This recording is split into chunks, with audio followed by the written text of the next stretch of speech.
Attention listeners, mark your calendars for Colorado Gives Day on December 10th. Support Aftersight and give to the causes you care about. Go to coloradogivesday.org/organizations/Aftersight between now and December 10th to make your donation. You're listening to The Blind Chick, an Aftersight original podcast. We're telling you stories about strength, overcoming hurdles, and living experiences. We see who you really are. Blindness can be an adventure. Are you ready for the journey of a lifetime? We are. Hello, everybody. Jonathan Price here with The Blind Chick, podcast producer here, and just wanted to give you a quick shout out and a quick update. We're diving into part 2 with Matt Hendrick, but before we do that, I just want to say thank you guys. We have had quite the outpouring for Colorado Gives Day already. And if you are looking to donate to a nonprofit this holiday season, we would love to partner with you. And the dollars that you guys give go a long way in helping us produce content just like this show. And it helps us get the word out and bring just information to people who may need it, who may not have had it, and they don't even know that it's out there. So get your dollars in. December 10th is the final day to do that. The week before that, it's going to be awesome. Just get those dollars in. It's a tax write-off. It'd be amazing. And so thank you in advance for all those donations that are going to come in. And thank you again for donating if you already have. All right, we're going to dive into part number 2 with Matt Hendrick. Penn and Moses, take it away. Matt, have you, when you first started experiencing these things, were you nervous about sharing them? I mean, now they're in books now, right? So, but are you, and I know you do a lot of interviews about it and you share this journey with others, but were you nervous at first that people were going to think you were off your rocker? Oh yeah, totally. I kept it to myself for many years, especially some of the UFO type stuff that I've experienced. Because I did keep it close. I didn't want to be considered crazy or anything like that. But it seems like it's a lot more accepted now, and I spend a lot of time on Spaces on Twitter and talking to people about it, and it becomes like normal for me to talk about, and I start just acting like, wait, people don't understand all this, yeah, so that gets me kind of in some weird areas, but yeah, I mean, it's always met with, it depends on who you talk to. I definitely seek out open-minded people. Well, you describe it. You describe it so well, it doesn't come off crazy. You know what I mean? Yeah. Well, I try. It's so grounded into what happened. Physical things, like when you this would lead to a question, but your first one where you did go out of body, that was fascinating. But the way you're telling it, it's like, well, of course. But when you came back, to go back to Penn's question, did you tell the doctors about the after death? No, not at all. I don't even know what happened immediately after I went back down into my body. It's I'm not even sure if that was during a surgery or if it was just in my hospital room. I really have no context as to when in the hospital stay that happened. Did it? No. Well, Penn, take it. I just blanked out on that. Well, I was going to say, because you talked about, and I agree, I think more and more people are sharing these experiences, and and I don't care what topic it is, if people have the courage to start conversations, you really do find that people have either had their own experiences, or they are open to talking about it, or they know somebody who's had it. So, and that's why conversations like this, I think, are so very important. I did want to ask you about, like, I never had a name for like, I just instantly thought as a kid that she was my guardian angel. Like, and that's what I still call her. I didn't have like any training. I didn't have, and I did, my mom says I did talk about her. Like, I would actually, when I was in the hospital forever, that I would actually have conversations with her out loud. And I don't remember that, but and even when my grandmother came to me, she said, we need to close the door. We need to close the door. The light is hurting your eyes. We need to close the door. And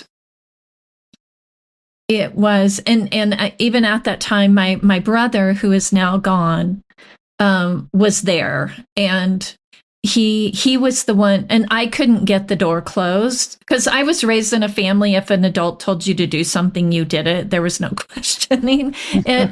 And so I did try to close the door, but I couldn't. But my big brother, Tim, came and said, I'll close the door. And he was the one who closed the door. But he was not even at the hospital at that time. Because he was only a couple years, he was 2 years older than me. So he would have been 11. So he would have been at home when this whole first incident happened. But my mom did say that I would talk, like she knew about the door, and she knew about the light hurting my eyes because I was verbal, during it.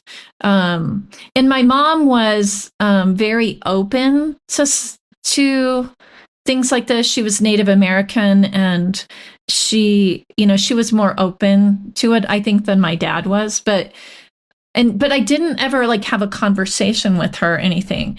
And so do you think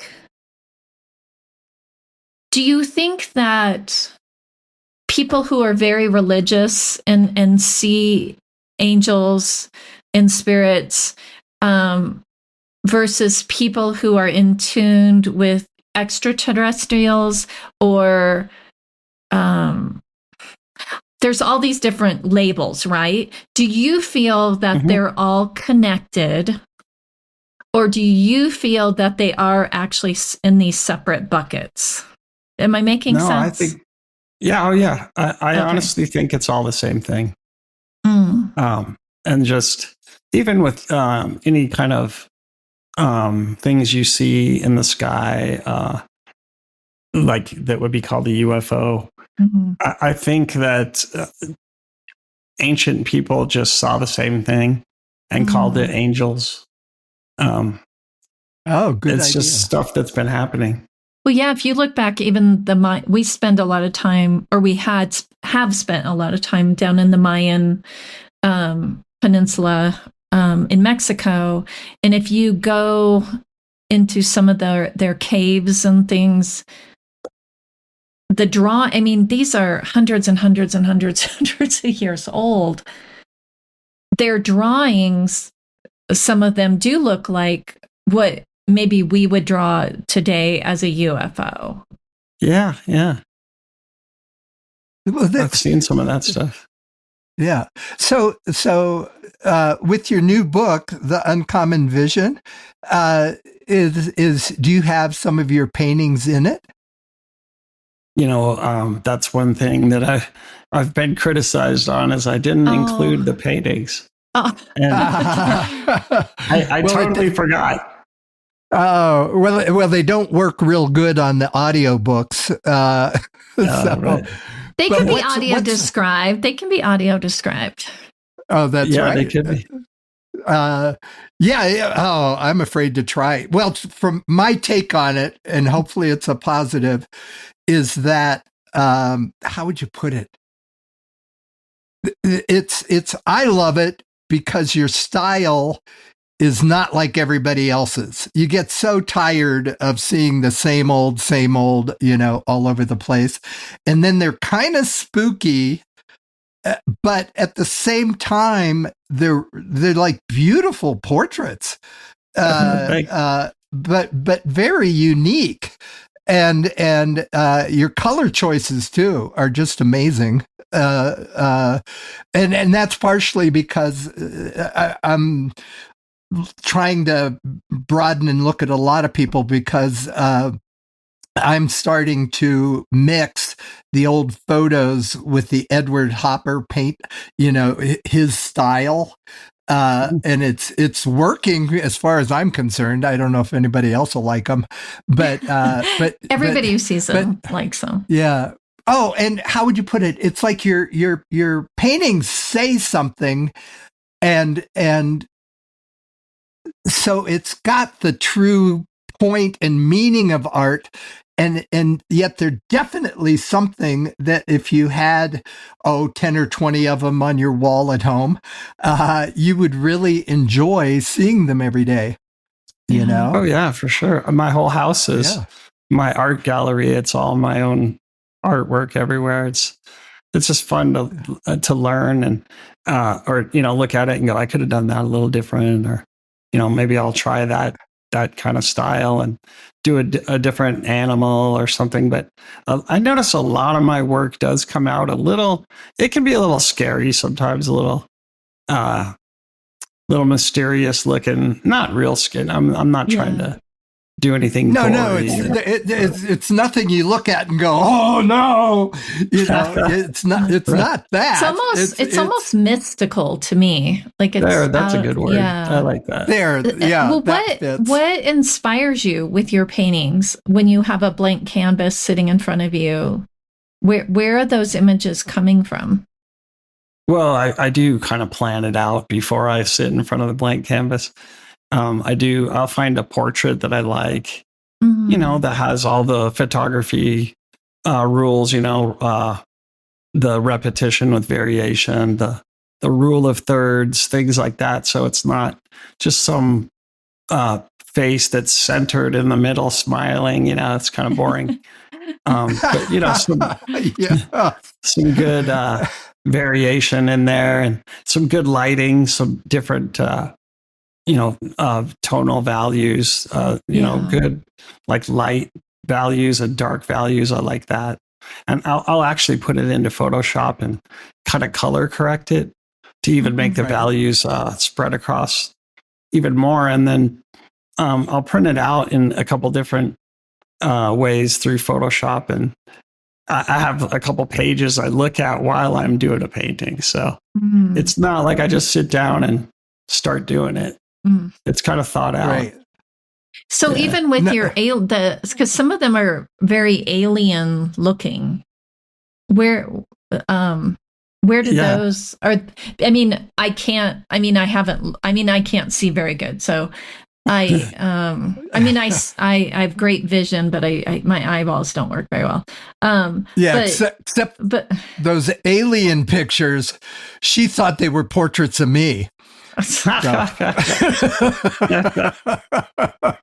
what are those inspired by? Because those are not something I would think that you could find a portrait. Those are what I've been doing lately. I'm using Midjourney AI image generator, and I'll go in there and I'll say, let's combine an otter with a gray alien, make it a hybrid otter alien type thing. And it gives you all these different versions of that idea. Okay. And then you can go, elaborate on that one more variations of that one. And that's really fun. So I'll start kind of with that and then take that and paint that. And, it'll come out way different than what Midjourney gave me. But that's how I'm doing those to get them a little more alien looking. Okay. Yeah, and what's so cool about it is you go, oh, that's an alien, but the picture's so cool. Yeah. The alien part goes away real quick, and you just go, that is a really neat picture, really neat portrait. So kind of like you got the subject of the scream from that famous painting to pose for you. Matt, I would like to ask you, and you maybe you've been asked this before, but people ask me this question, so I always like to ask other people: is if there was a cure, or I had my magic wand, and I could take back that accident, and you would not be in the wheelchair, would you take the cure? Well, maybe just out of curiosity to see where my life would have went. But I feel like it may have gone in a bad direction, possibly. I feel like I went in a better direction with this life. That was the same for me. Yeah, that's interesting. I totally altered how I approached my career, and everyday life. Yeah, I actually had a medium tell me that once when she was a friend of one of my friends, and so we just randomly met at lunch.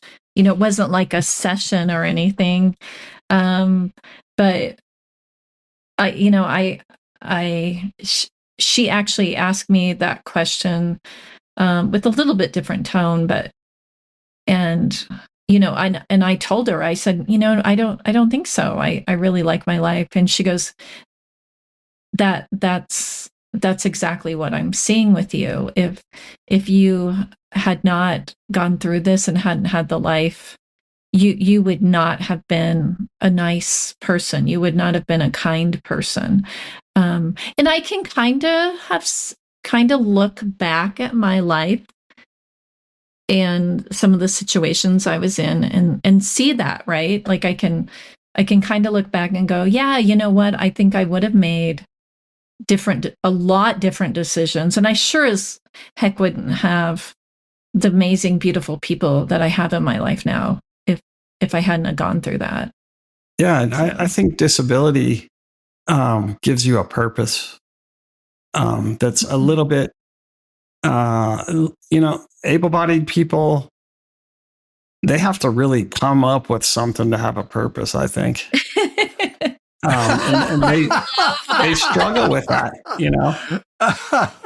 I mean, everything's provided, we got rounded corners on everything. They don't get hurt. They don't, the food's all prepared, everything, water's right there. But they get bored. That's what I see. That is so interesting. I had never thought of that quite that way. Yeah. Now I'm not going to be able to ever get that out of my head. Yeah. Well, we have something we really have to work with. You have to. Every morning I wake up and I'm laying there in bed and I can't move. And I'm like, okay, that person has to. They have to come through and be here for me. Yeah. That's the first thing, right? When you open your eyes, so that's got to work. You have to have all this stuff working. Yeah. And it's not easy. You have to really, you can't be mean. Some days I wake up and I want to be mean to everybody. I'm just over it. This is driving me nuts, but I'm like, I got to put on my little happy face. And then that's work, that's something we have to work with. That's kind of what I mean with that. So no, I totally see that. I work a lot, mostly in the blind community, and we talk about that, like, especially somebody who is new to vision loss. The number one thing that it's consistent across the board. The hardest thing is that for the first time in their life, they have to ask for help. And and that really is a skill, right? It's something you have to learn, which is kind of sad, but I wonder if part of it is because when you have a disability, it sort of forces you that you have to interact with other people.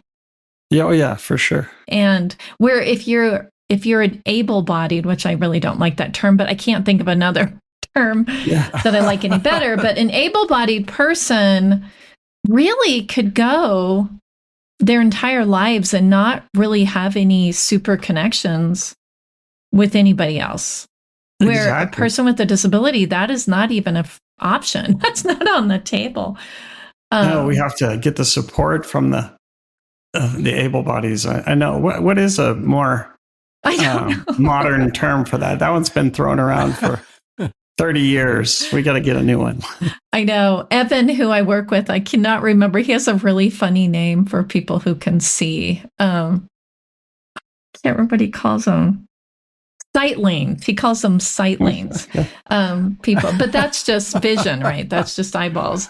But yeah, able-bodied, I don't know. Like, well, after hearing your story and all the other interviews we've done, I think instead of able-bodied people, you could easily call them wimps. I have heard the term.